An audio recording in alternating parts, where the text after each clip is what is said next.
Hey, it's Nicole at the Pearl Review. How are you? Today I'm excited to talk about Demons by Dostoevsky. If you're familiar with this great author, you might know works like Notes from Underground and Crime and Punishment. And if you're a little bit more familiar with him, you might know Brothers Karamazov and The Idiot. These are all considered masterpieces. They're part of Dostoevsky's, great works. But so is Demons, and I think it is the least talked about book by Dostoevsky in terms of his masterpieces, and I don't know why. After reading this, I've come to conclude that maybe this is one of the best kept literary secrets. Now, like a lot of books that I enjoy reviewing on this channel, this book can be enjoyed two different ways, on two different levels. Superficially, it is the funniest and bloodiest book I have read by Dostoevsky. I've read the rest of these books and I actually mark it as number 2 in terms of like which one is best. It's right under Brothers Karamazov for me. So this book is funny and it has a really high murder count. A lot of people die in the second part of the book. But on a more substantial level, the leading biographer on Dostoevsky, Joseph Frank, calls this book a historic, symbolic novel, meaning that he tries to encompass the most important parts and spirit of his present age, the 1870s. And he has these symbolic characters that are supposed to act as warning and reproach to his audience. So as you can probably tell, I really liked this book and there is a lot to say about it. There's a lot going on, so I'm going to be as coherent and concise as possible.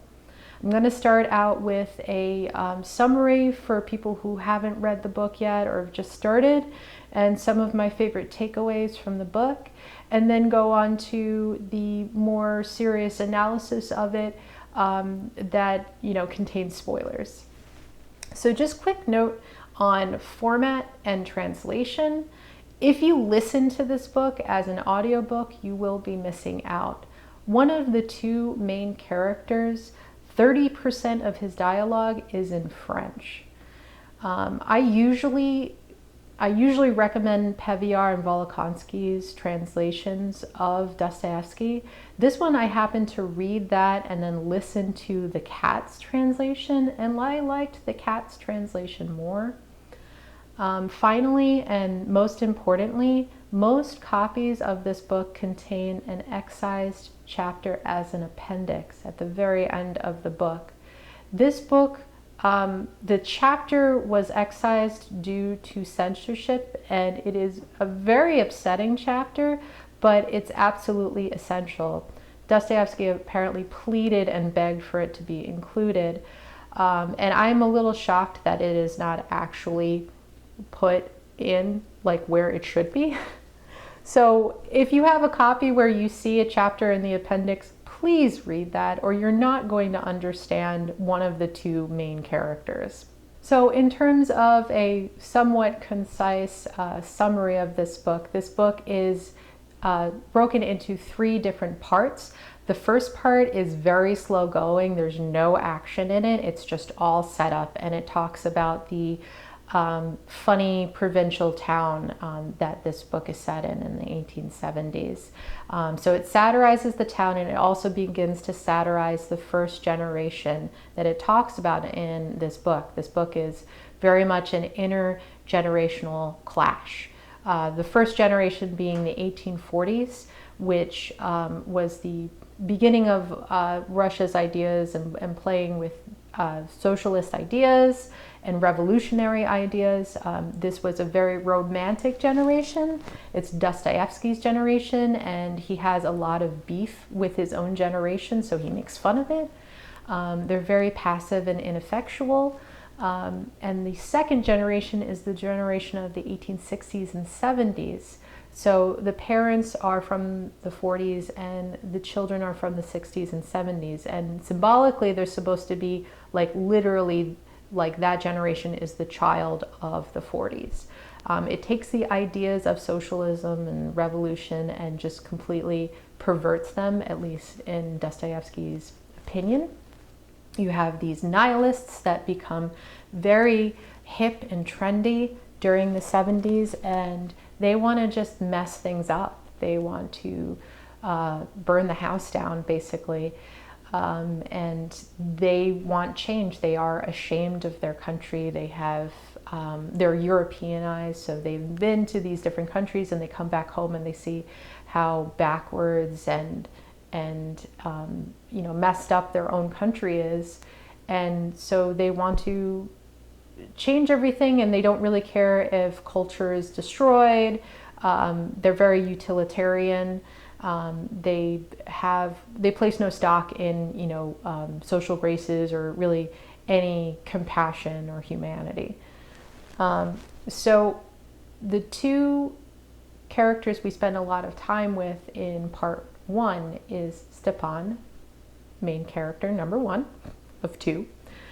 Stepan is the aging former tutor of main character number two that you will meet in the second part. Stepan is this lovable but kind of useless old dude that is a mooch, and he used to be a member of the literary elite, and he has these delusions of grandeur. He thinks that he is this like very active, important person in his society, but he's lazy, he doesn't do anything. And his benefactress, who he lives off of and lives with, this woman named Varvara, has similar delusions of grandeur. Being a woman of the 19th century, she does as much as she can with what she can, as in she is extremely bossy and very, very aggressive in her ideas, and she kind of lives vicariously through men by way of philanthropy. So she'll give money to these intellectuals or progressive causes, and that's really as much as she can do, and hold these like kind of intellectual meetings and whatnot. So in the 1860s, kind of like the birth of this second generation, like their beginning of their heyday, Varvara basically tells Stepan to go back to the capital, and they'll have some sort of like revival of his career. And they wind up with egg on their face. The new generation finds them obtuse, doesn't want to listen to them, and they come back home with their tail between their legs. So we jump to the novel's present day, where now they're really getting up there in age, and since Stepan has not proposed to his benefactress, who is like a widow, she basically tells him that he has to marry her favorite member of like her household, basically like her protege. And Stepan doesn't really want to do that. So there is this sort of silly comedy of, him saying, okay, but it not being cool. That's how the first part ends. The second part, we immediately meet their children, which again are like the representatives of this new wave of this new generation, these nihilists. Stavrogin is Varvara's son, and he is the Russian version of a Byronic character, but to the extremes. He is like likened to this mask. He is very handsome and beautiful and sophisticated. However, he is the most debased character in the book. Unspeakable things happen in that excise chapter, like I mentioned. That all has to do with him. And the other character is Stepan's son. Now, like I said, Stepan taught Stavrogin. And so he was the mentor of this debased character, and Stepan's eccentric behavior somehow it's referred to, or it's kind of alluded to, somewhat disturbs Stavrogin as well. So Stepan's own literal son is Pyotr. Pyotr is the psychopath of the book. He is the leader of this subversive, nihilistic, secret group. And he plans on messing things up in town. He wants to murder all these people and just light the world on fire. So the second and third parts, we follow them and their clashes between the two generations. So why is all of this like about nihilists? Well, Dostoevsky was really worried. He thought that these nihilists that were really trendy at the time were going to ruin the nation. We're going to turn the nation atheist and, change society as a whole, and that they were fools. And so he makes these characters into fools. And that's why the book is a comedy. Through character assassination, these characters are aimless and they're maniacs, and the goal is totally unclear. They are totally ambiguous. They seem petty. All of the murders that they commit seem to have no reason. They're completely senseless killings, even though they claim to, be like the way, the future of Russia. So in making so many characters fools, having this whole little world go down, it's kind of funny. There's very, very funny scenes in this book, and one essayist calls it a mock apocalypse, that hopefully the fools will kind of drive themselves to their own ruination and not like the ruin of the country. With all this being said, there are a few very sympathizing characters as well. This wouldn't be a Dostoevsky masterpiece without like heartbreaking moments of real humanity and love and compassion and sacrifice. So if you haven't read this yet, please. If you're thinking about reading it, if you know Russian history and are interested in it, or if you like Dostoevsky, have patience for 19th century novels, please go read it. More people should read this book. It's so good. I am going to jump now into the more serious analysis of this book, and I would like to mention that I did a lot of like research, I guess you could say, for this. So one thing that I did read was Joyce Carol Oates's Contraries, a book of essays from the 80s. She's got a great essay on this book in there. And also, that Joseph Frank guy I was talking about. Yeah, he meant business. Joseph Frank is really great. I know that looks like a telephone book. That's what my boyfriend calls that book, a telephone book. But he's amazing. Actually, there's, I think David Foster Wallace even wrote an essay about his work. That is a combination of, I think, 4 books. So I'm going to jump into the analysis now. So my talking about this whole like catharsis thing, it is like really at the heart of the book. So I'm going to read the quote from the Bible that is included at the very beginning of the book, before the book begins. And it's something that Dostoevsky explicitly talks about later. Now a large herd of swine was feeding there on the hillside, and they begged him to let them enter these. Then the demons came out of the man and entered the swine, and the herd rushed down the steep bank into the lake and were drowned. When the herdsmen saw what happened, they fled and told it in the city and in the country. Then people went out to see what had happened, and they came to Jesus and found the man from whom the demons had gone, sitting at the feet of Jesus, clothed and in his right mind, and they were afraid. And those who had seen it told them how he who had been possessed with demons was healed. Okay, now we're going to jump to later in the book. Near the end, Stepan Trofimovich says this: "You see, it is just like our Russia. Those devils or demons coming out of the sick and entering into the swine, There are all the festering sores, all the poisonous vapors, all the filth, all the demons and the petty devils accumulated for centuries and centuries of our great, dear, sick Russia. But the great idea and the great will protects her from up above, just as it did that other madman possessed by demons. And all those demons, all that filth festering on the surface, will themselves begin to be allowed to enter the swine. But the great idea and the great will protects her from up above, just as it did that other madman possessed by demons. And all those demons, all that filth festering on the surface, will themselves beg to be allowed to enter the swine. Indeed, they may have entered them already. It's us and the others, my son Peter and those around him, and we'll hurl ourselves from the cliff into the sea, and I'll be the first perhaps, and all of us, mad and raving, will drown, and it will serve us right because that's what we're all fit for.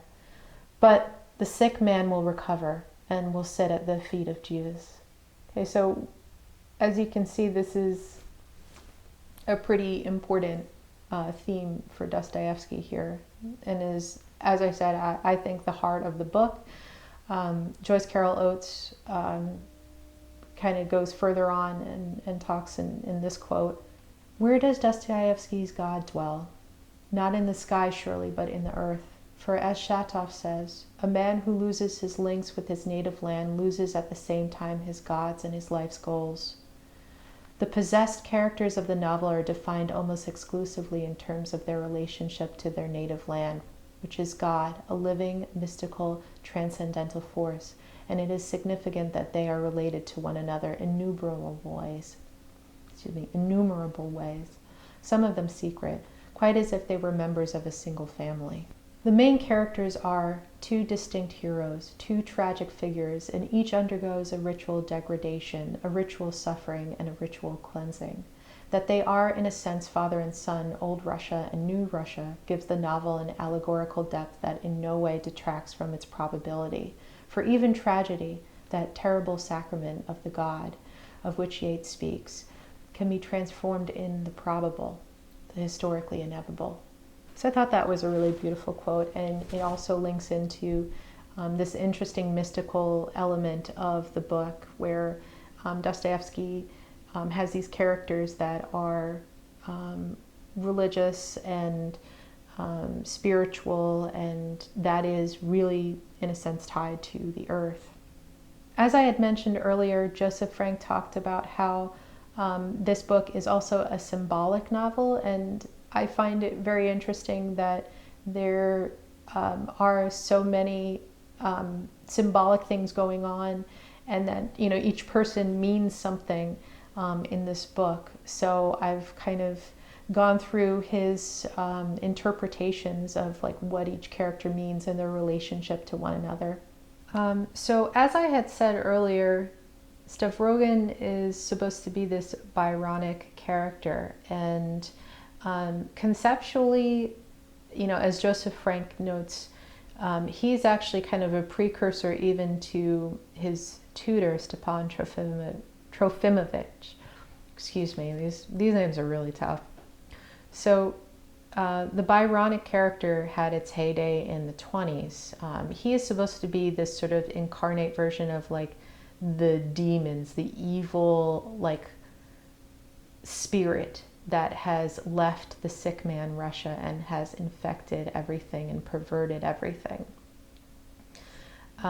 So these two books, these were two books.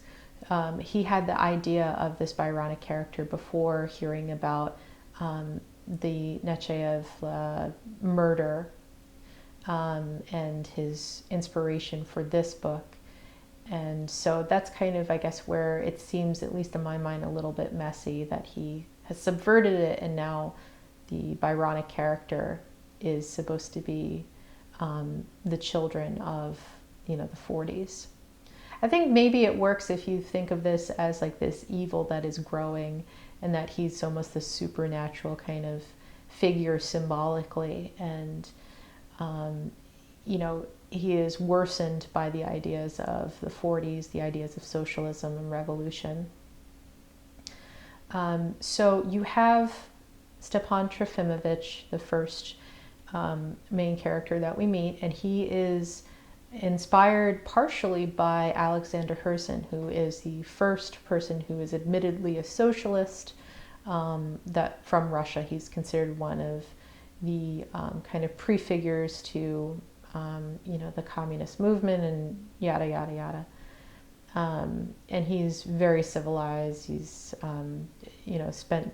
he spends many years in exile, and so he is kind of modeled after Herzen. Now, Fyodor Stepanovich, the son, is not in character but in action, definitely linked to Nechayev, the character, the actual person that is the inspiration for the book. Nechayev being the man that murders a fellow student. They're in a secret society of nihilists, and the student is this like good person who decides that he's in over his head and he's doing the wrong thing, so he wants to leave the group. And Nechayev decides to murder him so he doesn't speak. So there is a lot of, during Nechayev's trial, a lot of documents are released that he's written, and he's written with this older figure, Bakunin. And so Dostoevsky takes all of these notes and inserts them into the book. Again, he's trying to be both historical and symbolic. Karamazov is Ivan Turgenev, again, the guy who wrote Fathers and Sons. And he's the one who is, his character is brutally assassinated in the beginning of part 3, The Fete, where he's made fun of mercilessly. And he's done so because, again, Turgenev wrote Fathers and Sons, but also Dostoevsky actually was introduced to the literary elite when he had this early success in his career. I think it's before he goes to prison, then he returns and he writes his masterpieces.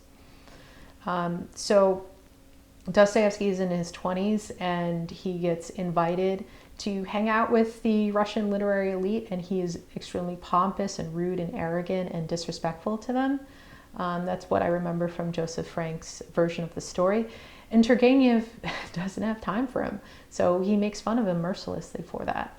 And Dostoevsky's, though incredible, he is very opinionated and he's very petty.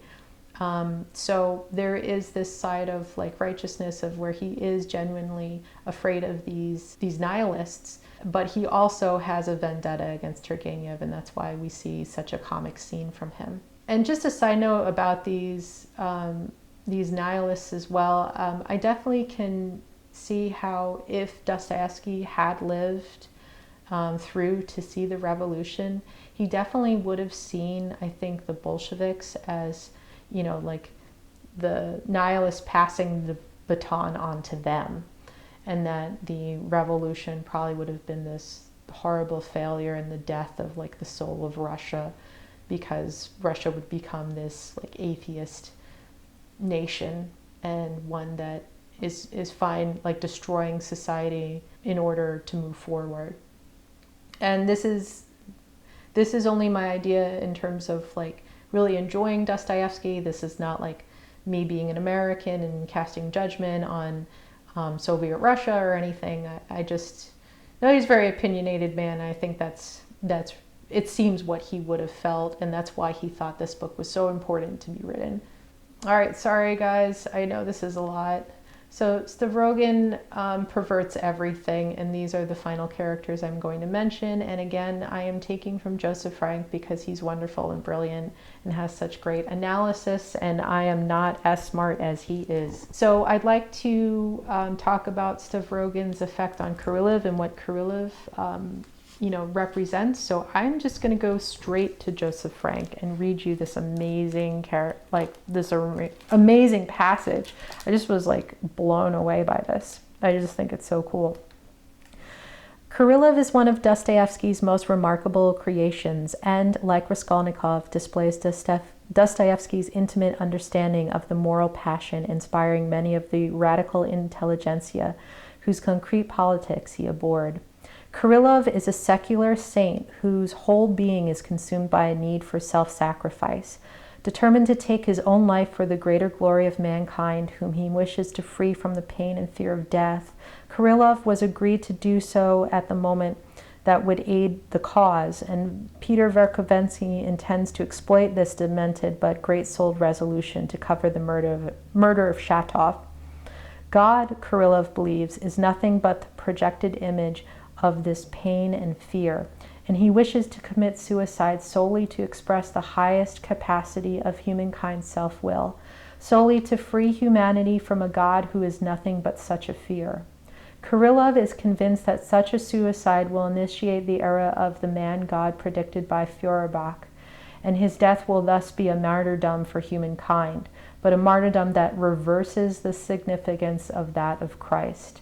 Rather than testifying to the reality and existence of God in a super-terrestrial world, it will mark their final elimination from human consciousness. Wow. I don't know. I think that's brilliant.